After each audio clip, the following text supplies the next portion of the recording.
Wonderful. First, I would like to express my gratitude for us all being in this room in person together. It's an incredible opportunity to listen to each other, hold this sacred space together, and consider all the different facets of water well-being. Today, in Weaving Water Wisdom with all of you, I, an environmental social scientist, will be bringing some key questions together, and I will explain the process that we will be moving through together. First, I will introduce a concept from the Water Summit, something that we've been talking about, thinking about in a general context throughout our first 5 summits.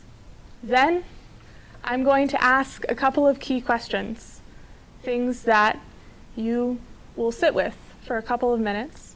Then I will ring the bell, we'll come back together, and then there will be a time to share our thoughts and our perspectives and collaborate and weave together the wisdom that we each individually hold. The part of the reason for this process and this way of coming together as a community is I want to make sure that everyone who wants to speak has the time to really think about the concepts, let them percolate and flow, and then bring them forward as they would like to. Before we dive into the questions and the concepts, I think it is really important to frame our conversation today.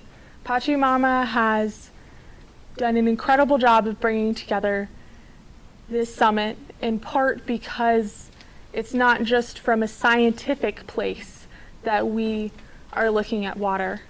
We are looking at, of course, environmental sustainability, but we're also thinking about who's involved. We're thinking about social responsibility. We're thinking about equity.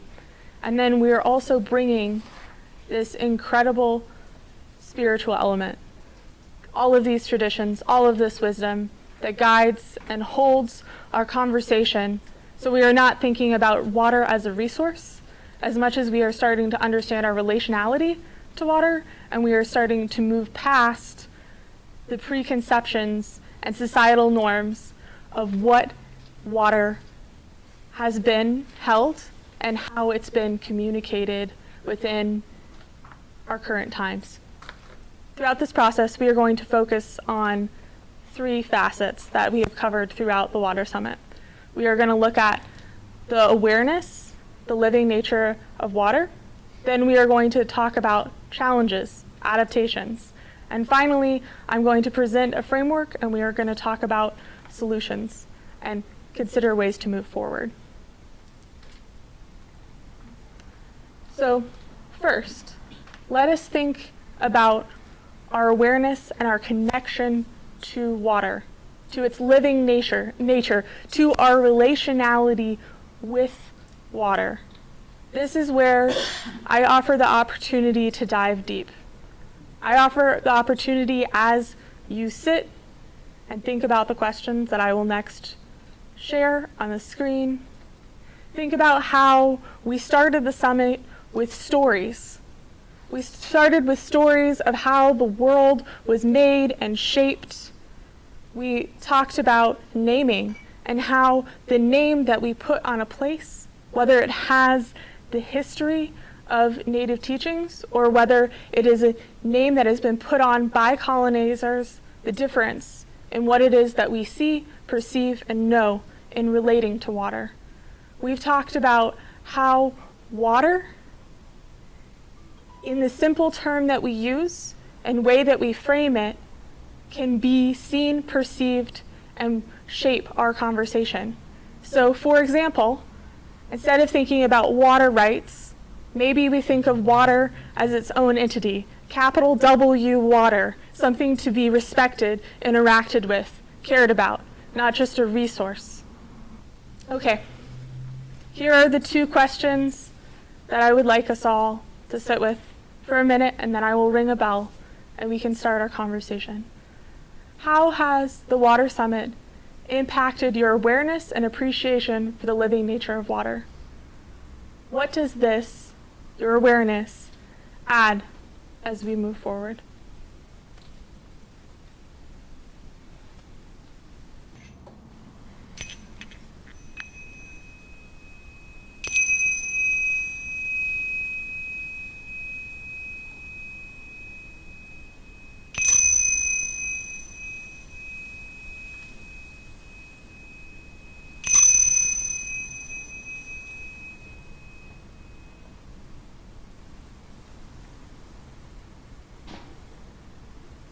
Would anyone like to share and start us off?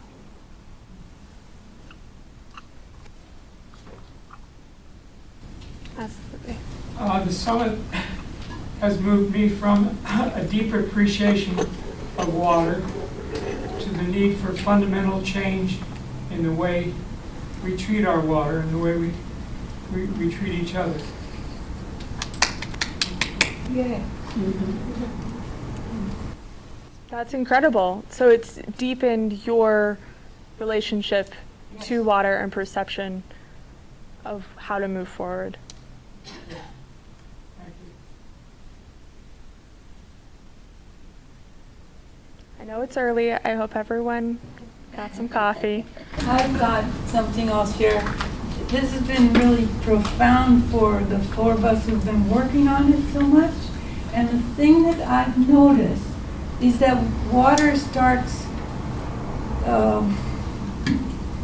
it opens up a lot of things. It just opens the way. Yesterday I had to get some printing done for today. It was special printing. And I told the woman at the store, this is what I need. And she wrote it all down and everything. I said, I need it today. Oh, there's no way you could have it today. And it's just not possible. And I said, so how would it be possible? And I showed her what I wanted to print. And she saw it. And she said, let me think.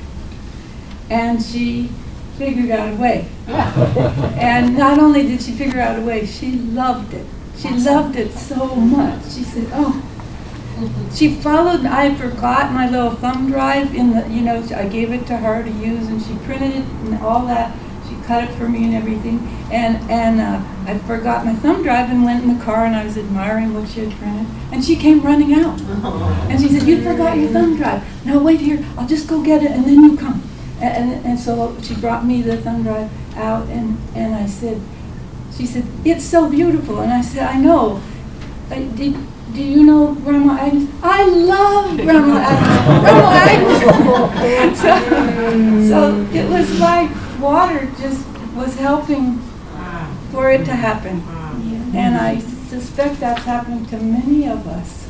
If you just think about it, putting our loving attention on water opens up something. That's an incredible story. Thank you for sharing it. I was living in Middle Tennessee in a very small town, and there wasn't much in the library, and I came across this really old book from the 1800s, probably the late 1800s, I'm not sure. And it was a white man who had transcribed some of the language and stories of the Cherokee. And I just remember reading that the Cherokee believed that everything had a soul and a spirit. The rocks, the trees, the birds, all the creatures, the water, the sky. And I remember feeling really creeped out that like there were all these souls around looking at me, and it was really kind of scary. And so as I've sat with that, I mean, this was 50 years ago, and as I've sat with that, it's integrated me more into my surroundings. And so this is just kind of a reinforcement of that sense that, we're not the only souls on the planet. We're surrounded by all these other living.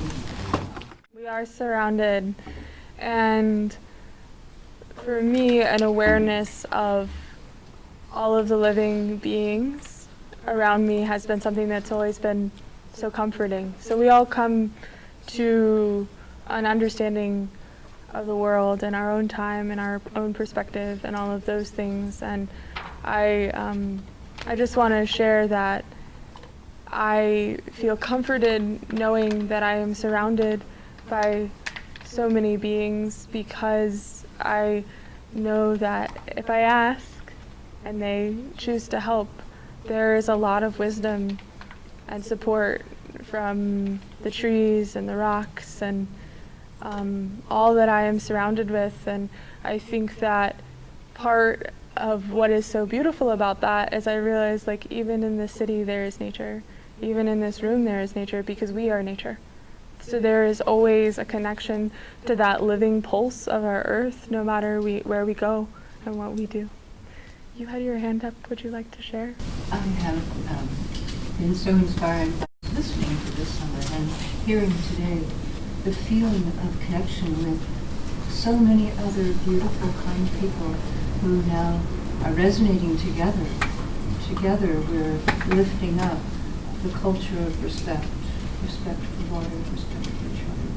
And it feels so wonderful to palpably feel so connected with, and many, many more who cannot be here.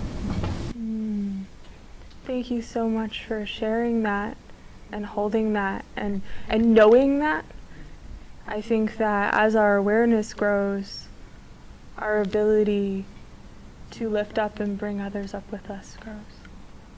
It brings to me a new meaning to John Lennon's Let It Out and Let It In. That's exactly what you were doing, letting out. And I'll just say, it's the languaging which we are beginning to tackle.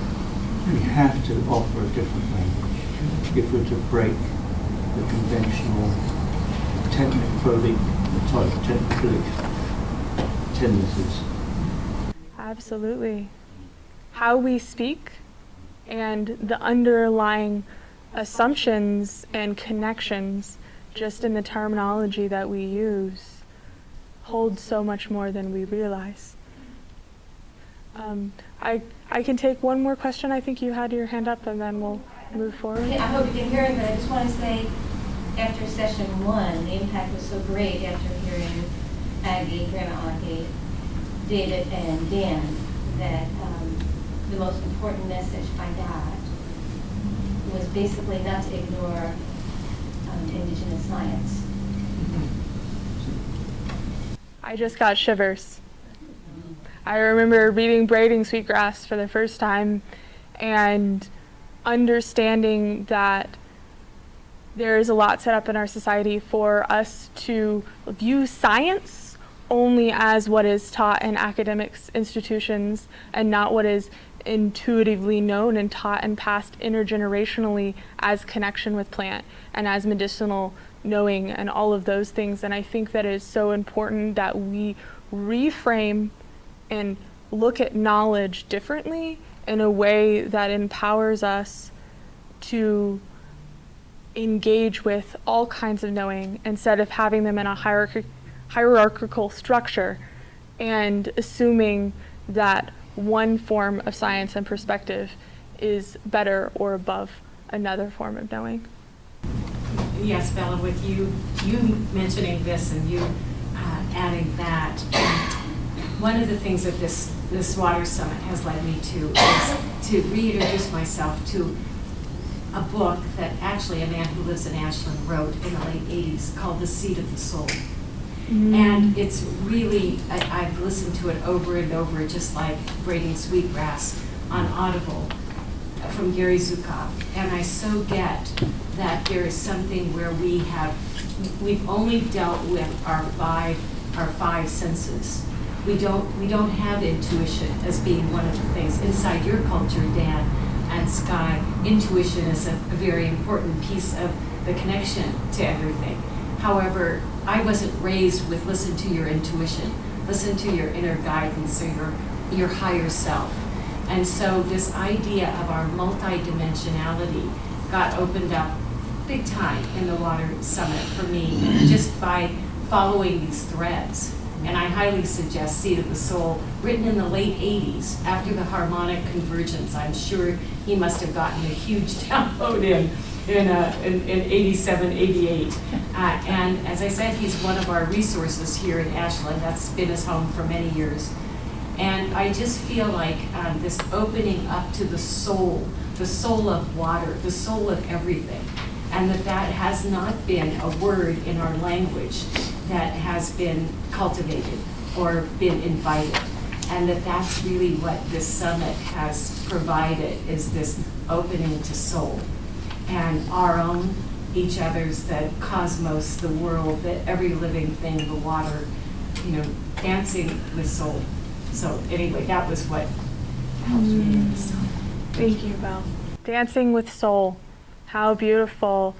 I think that there is something so incredible in knowing and acknowledging what is beyond what we physically see and beyond what we are taught.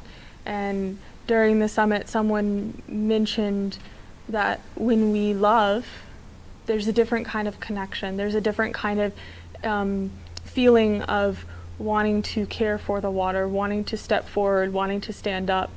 And I think that, like, in relating to our world, to our water, I want to propose that our water loves us back. We have spent so much time loving this water, and I truly believe that our water loves us back.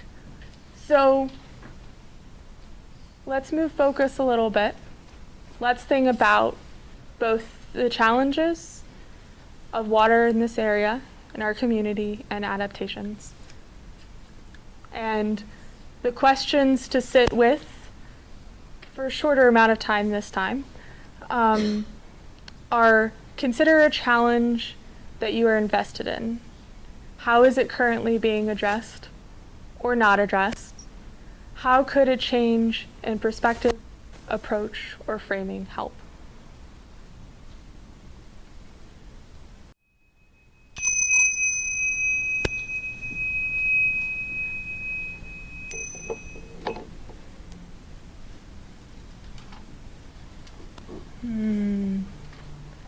Welcome back, everyone. Would anyone like to get us started? Oh, your hand was here first. I had the privilege of meeting our new governor when she came through. And one of the first thoughts that I had as we were opening up here is to present her with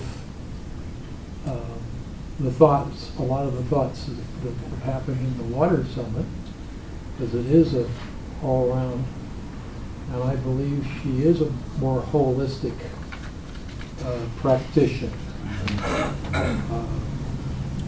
which is nothing but positive. You had your hand. I'm really interested in, I think, thinking about water differently, which is a lot of what this summit has been about. I watched Rainwater Catchment, it was a YouTube video, and his whole way of looking at it is water is abundance. And to really look at it from that point of view, because for me, when I look at something from that point of view, it opens up possibilities. And that is very inspiring.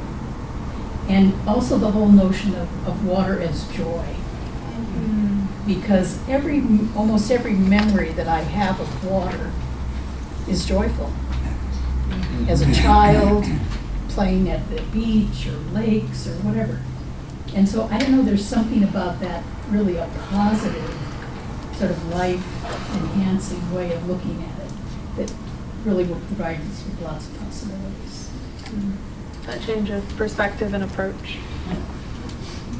Yeah, I think there is a question in my heart and mind: who does water belong to? You know, and I feel that water belongs to everybody. It belongs to all the people and the animals and the creatures and everybody. And so I've been very sad and somewhat angry to see it's not treated in that manner in our community. Specifically and especially, there's a beautiful sanctuary that is in Ashland. It's the bottom of Glendower Street, and there has been a beautiful pond there that ducks swim in, and there have been heron there. One particular heron that has lived in that pond, and there's actually otters and all these creatures, only they're not there anymore. And the reason they're not there is because the city has seen fit to drain the pond. There is no more pond there. And there is a sign on the gate that says, this land will be closed until further notice. And so I think we need, as human beings and as citizens of this Rogue Valley area, to be aware that this is going on, and actually to speak to it, and to speak to city officials and ask, what is this? You know, because there are no otters there now. There are the herons that were there. There were these little baby herons living up in the tree. I don't know what happened to them, but they left when they started taking the water out of the pond, and there are no frogs. There are the ducks. No, nothing. So water is life, and we need to stand up for it. Not just to know that in the beautiful side it is of unity, but to ask questions of people in quote authority unquote who are, in my opinion, really desecrating and going against what is true. Thank you so much. Thank you. I need to move forward with the presentation, but there will be more chances to speak. Next, we are going to think about solution. I propose that we think about and frame solution and what we've already been doing as part of the Water Summit, communicating, educating, and then looking at how to move forward, looking at both direct action on the ground right now, and also future planning and longer term goals and processes. So, as part of communication, there is the building of community. There is building our education, our resources, and our understanding of what is going on. As we were just speaking about, when we know that there is a problem going on with the city, that education and that knowledge is where we can start to build towards advocacy, where we can start to look at how is water being treated, being used. What can we do to prevent misuse, to revitalize? And then finally, how can we build our capacity and our understanding for longer term planning, for funding, for legislation? For this next brief silence, think about what is the value of communication and education, what we have gathered and built during the Water Summit, and then how has the summit helped us flow towards current and future solutions? I request that you think of a concise answer for this one.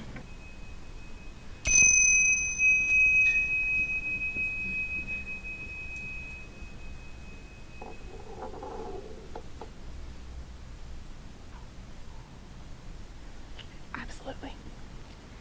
So I had an image while you were speaking, Bella, and I thought, I pictured that there are people here who wash your dishes very carefully with very little water, whose mothers taught you, as mine taught me, to turn on the shower, get wet, turn it off, soak, turn it on, rinse, turn it off. And the many habits that we have grown up with or have cultivated because we treasure water. So I began to picture little videos, 30 seconds of you and you and you and your water habit, your water saving habit. And then these are on the website, and you tell your neighbors and friends, come see the video of me, and oh, you're gonna love the one of Jefferson, and everyone's, Judy's, I love Judy. So that was a fantasy I had. Thank you so much for sharing that. I was just thinking about flowing towards current and future solutions. One of the benefits of these gatherings has been the number of groups I'm aware of that I wasn't aware of before. Yeah. And we don't need to reinvent the wheel. We just need to develop mechanisms for supporting each other in the work that we're all doing. So that's my comment. Wonderful. We will take a couple more and then we will round up and close. I love the creating awareness aspect and just the things that we can be more aware of, such as last week when I was voting, noticing that Jackson Soil and Water Conservation District had their Director 1 position on the ballot and there was no one running for that position. Wow. It was Wow. empty. Yep. And I found that out too late to see who could step forward and see how I can help. You know, when it's on the ballot empty, it's too late unless we can get, 400 people to write the same person in. We have an empty position in a very important seat when it comes to the water and developing awareness around this. One of the education pieces in the Pachamama Alliance is asking each of ourselves the question, what is ours to do? What is yours to do? And being able to look at what action each of us can take moving forward today. Excellent. Thank you so much for sharing. Okay. Well, we'll Okay, keep going. I'm hoping that what we've learned and what we can communicate is that the regulations governing water use in Oregon are archaic, even colonial in nature, and need to be changed. Yeah. And the country. And the country. I was going to respond to the first half of the statements. Do you have them in order? And, Yes. Basically, I think it's impossible to overestimate the value of communication and education. And the first thing I would say is that anybody who is interested in engaging with the world around them, the first thing they need to do is to educate themselves. Because until you can communicate effectively and have other people understand, and them understand you, you're not communicating. And educating yourself about an issue, the first thing to find out is why they did it, and listen to them. And I suspect you will find out that it's more convoluted and more complex than your perception is by just looking at the fact that animals that were there are no longer there. That doesn't mean it's the right thing. But until you can effectively understand why somebody makes a decision, you can't effectively advocate for a change. That's my comment. Yeah, communication. I'd like to suggest that there be some type of online presence of a coalition of all these groups that have come together, and so that there could be forums, there could be solutions, there could be more meetings like this, that these coalitions can come up with, for instance, come up with a plan around building seepage ponds, and how all these coalitions can contribute to that.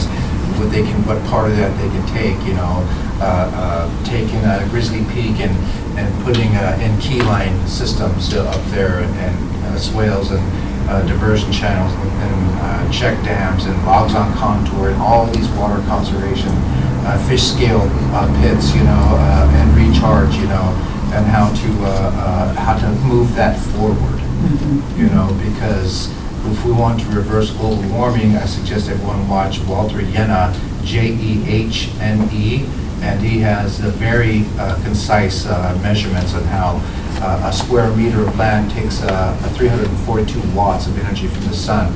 And since we've been messing with it, it now only returns 342 watts. And since we've been messing with it, it now only returns 399. So we're absorbing 3 watts per square meter of solar into our ground, and we have to. And the answer to global warming is putting water in the soil, because that evapotranspiration of the plant systems will reverse global warming. We only need 5% increase in vegetative matter to reverse that 3% of wattage that we're taking, that 3 watts per square meter that we are absorbing now. So, and that is all about water in the soil. So, and vegetation that feeds. Yeah. Thank you so much for sharing that. So, in conclusion, we have looked at our relationship to water.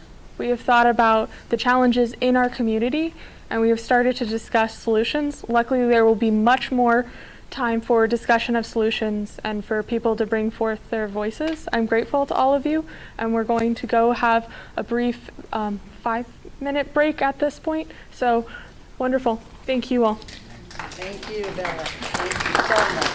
Really.